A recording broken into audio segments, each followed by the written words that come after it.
شئت يضمني.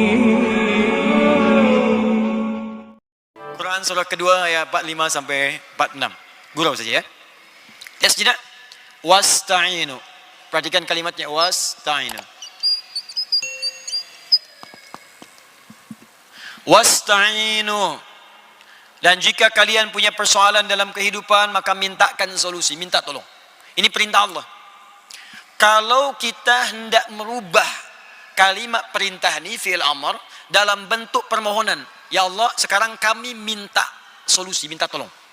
Wasta'inu, mintalah pertolongan, minta solusi. Lalu kita katakan, ya Allah, sekarang kami akan minta solusi. Maka kalimatnya akan berubah dari wasta'inu menjadi nasta'in. Kalau kita katakan, ya Allah, kami minta solusi ini hanya kepada Engkau saja, tak ada yang lain.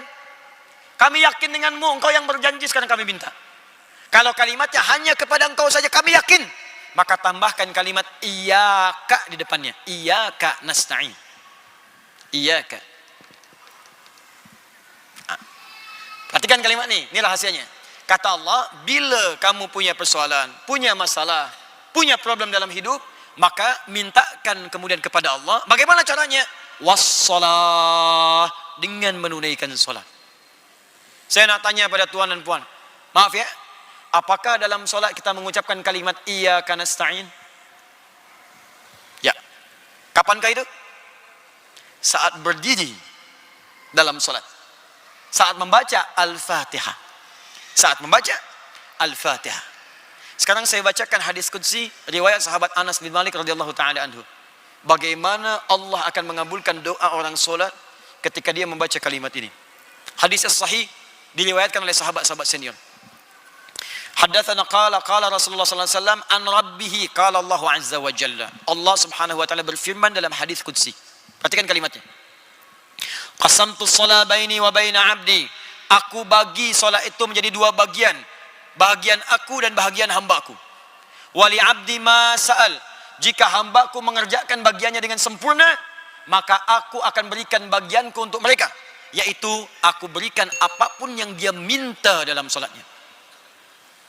Aku bagi solat menjadi dua bahagian, bahagianku dan bagian hamba-Ku. Jika hamba-Ku mengerjakan bagiannya dengan benar sempurna, maka aku akan kabulkan apapun yang dia minta dalam solatnya. Kapan itu dimulai? Yuk kita baca hadisnya. Idza qala al-'abdu alhamdulillahi rabbil alamin. Jika hamba itu bermula solat dia membaca alhamdulillahi rabbil alamin. Qala Allah azza wa jalla hamadani 'abdi, maka Allah akan menjawab seruannya itu dengan kalimat hamadani 'abdi, hambaku sedang memujiku. Wa idza qala al-'abdu ar-rahmanir rahim. Jika hamba itu berkata ar-rahmanir rahim, qala Allah azza wa jalla, maka Allah menjawab athna 'alayya 'abdi, hambaku sedang menyanjungku. Wa idza qala al-'abdu maliki yaumiddin. Jika hamba berkata maliki yaumiddin, qala Allah azza wa jalla majjadani 'abdi, hambaku sedang mengagungkan aku. Awas, kerana tu kalau sedang solat, rasakan kita ini ditatap oleh Allah.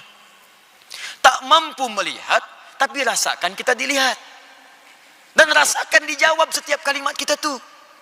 Itu yang disebut ihsan namanya. Orangnya disebut muhsin. Bukalah hadis riwayat Muslim di jilid yang pertama, nomor hadis yang ke-8, riwayat sahabat Umar bin Khattab radhiyallahu taala anhu. Sebelah kiri paling atas di kitabnya. Dinukil oleh Imam An-Nawawi rahimahullah dalam kitabnya Al-Arba'in An-Nawawiyah, nomor hadis yang kedua, dikenal dengan hadis Jibril. Ketika Nabi SAW disoal oleh malaikat tentang ihsan, ditanya mal ihsan, kata Nabi, an ta'budallaha ka'annaka tarah, fa illam takun tarahu fa innahu yara. Engkau beribadah menyembah Allah, ta'budallah, engkau beribadah menyembah Allah. Kalau kita ingin beribadah, kita ucapkan na'budu. Na'budu, engkau beribadah kerana Allah. Seakan-akan engkau merasakan ditatap oleh Allah Subhanahu wa taala sekalipun kau tak mampu menatapnya. Rasakan. Nah, sekarang ini rahasianya. Wa idza qala al-'abdu iyyaka na'budu wa iyyaka nasta'in. Jika ada seorang hamba berkata dalam solatnya, iyyaka na'budu, ya Allah sekarang kepadamu saja hamba menyembah. Hamba sedang solat, sedang menghamba, sedang ibadah, kepadamu saja, tak ada yang lain. Wa iyyaka nasta'in, dan sekarang hamba ya Allah punya soalan dalam hidup, punya masalah. Hadirkan dalam hati kita tuh, rasakan. Tuhan punya masalah apa? Tuhan punya problem apa? Hadirkan dalam hati. Jadi bukan sekedar bacaan saja. Begitu caranya, hadirkan dalam jiwa kita. Ya Allah, ini suami saya, istri saya, anak saya, budak-budak, di sekolah, problem di kantor, di pekerjaan, jabatan. Hadirkan di benak kita. Nabi Zakaria tuh melakukan itu. Jadi ketika berdiri dalam salat, beliau minta.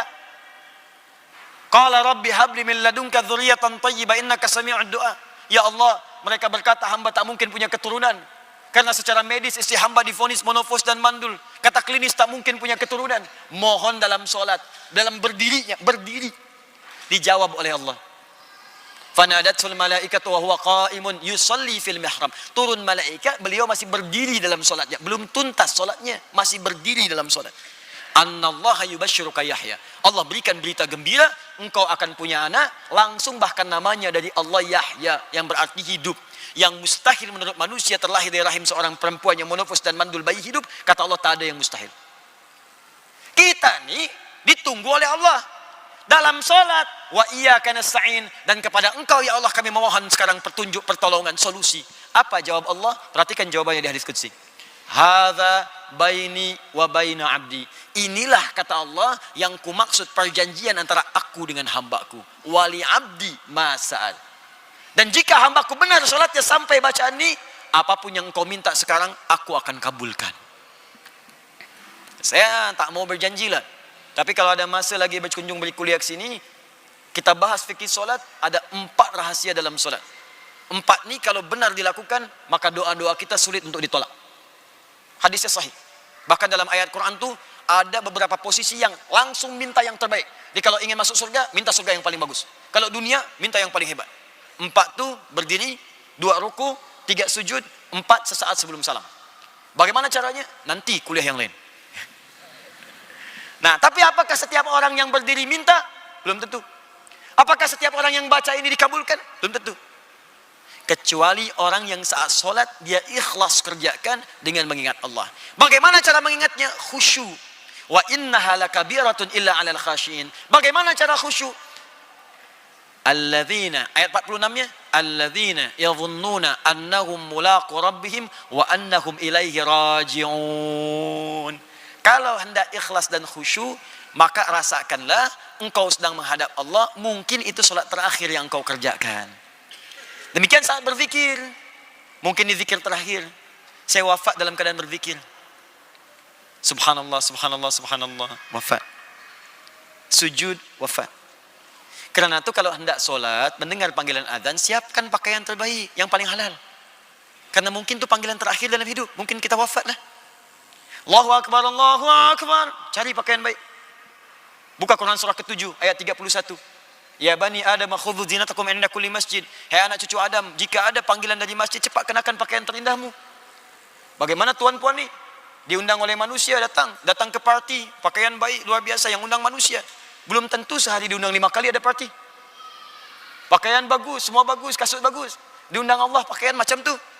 Pakaian olahraga dipakai pula pakaian untuk solat. Depannya Messi, belakang Ronaldo, bingunglah malaikat. Hah? Bagaimana kita bisa mendapat rahmat? Pakai yang paling indah. Ya, terakhir saya punya kisah sedikit saja. Ada seorang perempuan tu di Qatar dulu. Ini solehah perempuan ini. Ini kisah nyata. Saya dapat riwayat-riwayat dari orang fiqh.